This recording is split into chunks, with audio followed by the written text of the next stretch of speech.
Hoje eu vou falar sobre a história do pensamento econômico e como a escola austríaca se insere na história do pensamento econômico. Vamos lá. A escola austríaca, ela é, entre as escolas de economia, a menor, ao mesmo tempo é a mais antiga e a que mais cresce. Então, uma combinação poderosa. A gente, sem dúvida, é minoritário, mas estamos crescendo rápido e somos os mais antigos. E boa parte das contribuições históricas da escola austríaca foram incorporadas no mainstream. O que é o mainstream? O mainstream é o que a academia, na média, e o que vocês leem nas revistas especializadas em economia, jornais especializados em economia, é o que esse pessoal acredita e defende, as premissas com as quais esse pessoal trabalha. E o mainstream, hoje, ele está composto de uma combinação de alguns pensamentos. Os principais são o keynesianismo, o velho conhecido dos austríacos, fundado pelo John Maynard Keynes, que foi basicamente a macroeconomia, que vocês aprendem nos cursos de economia, aquela calculeira macroeconômica. Ele é o principal dentro do mainstream. Mas você também tem componentes dos chamados novos clássicos e o pessoal das expectativas racionais, e também uma componente da escola de Chicago, minoritária dentro do mainstream, mas faz parte do mainstream, cujo principal proponente foi o Milton Friedman. Esse é o mainstream, que tem uma composição que, na minha opinião, é bastante frágil, porque começa com uma base razoavelmente sólida, que foi a teoria clássica. A gente vai entrar no detalhe disso, oferta e demanda, etc. Mas tem algumas coisas que a gente na escola austríaca considera que são perigosas e até mal interpretadas e mal conduzidas, que é o tratamento da economia como uma ciência exata. Isso faz parte do mainstream. Uma modelagem do agente econômico, ou seja, de nós, quando agimos como ou produtores ou consumidores, uma modelagem irrealista, imaginando maximizações de utilidade, o conceito de homo econômicos racional, entre aspas, tem todo um conceito disso, imaginando que a informação é plena e relevante sempre. São simplificações que a escola austríaca critica por não serem realistas. E da parte que é a macroeconomia keynesiana, a famosa síntese neoclássica, você tem, basicamente, eu diria que se considera a poupança, que a gente sabe no nível individual, que é tão importante, poupar para poder consumir no futuro, para ter segurança. Isso é considerado um defeito, lá escondidinho nas premissas, isso não é claro, está escondido nas premissas, mas a poupança é vista como um defeito, um foco no presente, uma desvalorização no futuro, uma inversão da lei de Ser. A gente vai ver o que é a lei de Ser. O conceito de equilíbrio geral também é um problema, e no fundo o keynesianismo é um mercantilismo disfarçado, e a gente vai ver também por que eu estou falando sobre essa árvore, da onde vêm essas vertentes e surgiram, como ela se diferencia da escola austríaca. Bom, esse é o mainstream. Quem está fora do mainstream? O marxismo está fora do mainstream. Hoje em dia, o marxismo, embora esteja presente com o pensamento econômico, etc., ele não é considerado uma vertente mainstream. Na vertente mainstream, o marxismo está fora. E a escola austríaca também. Embora a escola austríaca tenha contribuído para muita coisa que hoje foi adotada pelo mainstream, muito bem, a escola austríaca hoje está fora do mainstream, só que ela está se caminhando para o mainstream. Ela está fazendo esse caminho para o mainstream, principalmente depois da crise de 2008.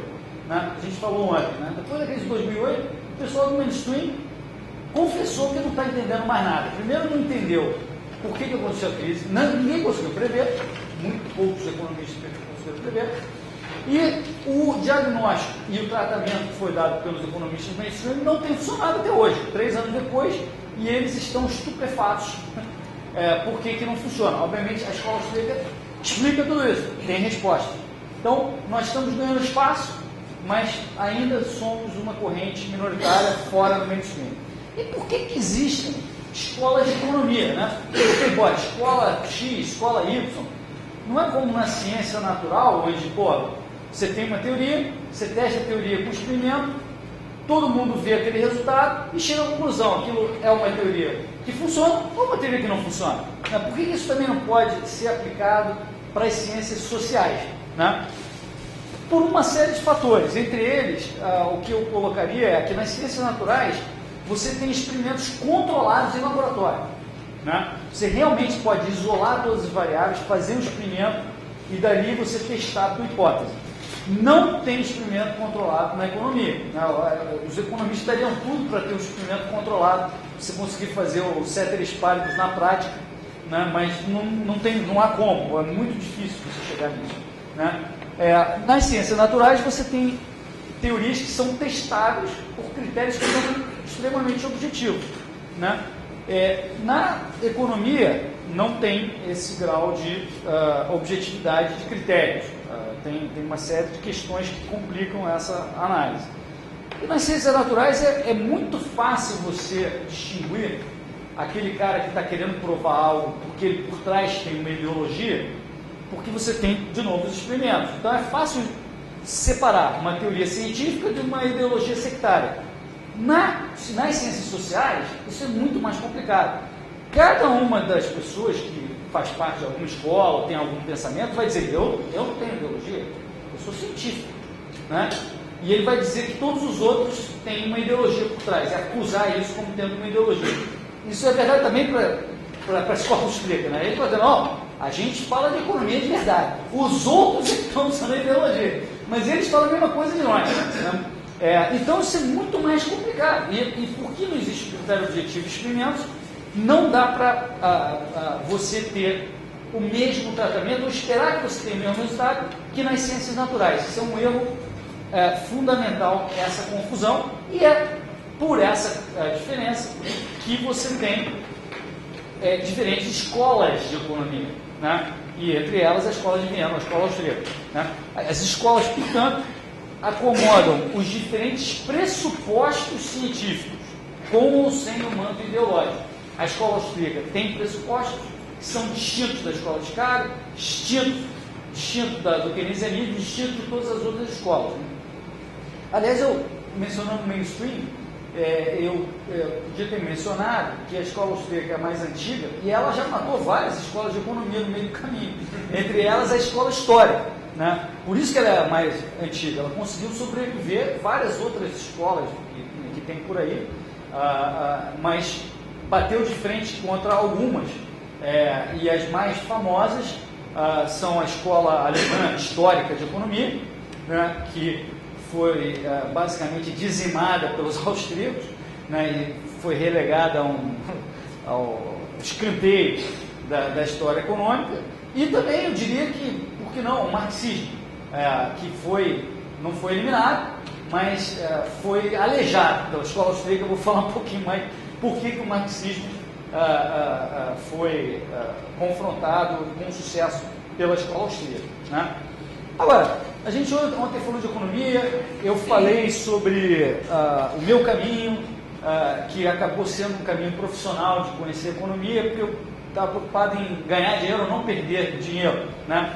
Mas a maioria, imagino que a maioria dos alunos de economia, né, querem entender como eles próprios, vocês próprios, realizam desejos, alcançam objetivos, como funciona a economia, como que essas metas se dão na prática, como que a cooperação, os intercâmbios, etc., ajudam você a alcançar esses objetivos, quaisquer que sejam, e inclusive não só intercâmbio pessoal direto, mas intercâmbios apessoais, que a gente chama de mercado, propriamente dito. No mercado é pessoal, mas você continua tendo intercâmbios, né? E, no fundo, a economia, na minha visão, passa o entendimento dela passa um pouco como funciona um médico, né?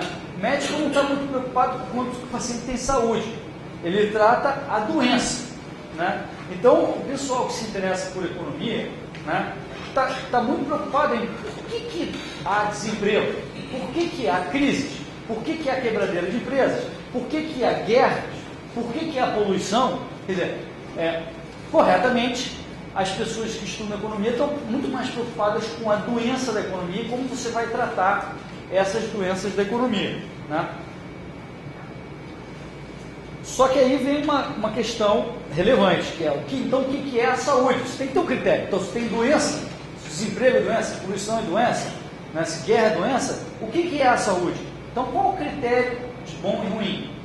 Tem que ter algum critério prévio. Qual o critério de certo e errado? Justo e injusto, né? Então, existe uma conexão da economia com a ética. Porque se você não tem um critério do que é certo e o que é errado, do que é justo e injusto, você perde um pouco do chão nessa análise para você chegar ao que você está querendo analisar. E o Bira, aliás, é um mestre em navegar nessas duas áreas, né, na economia e na ética, né?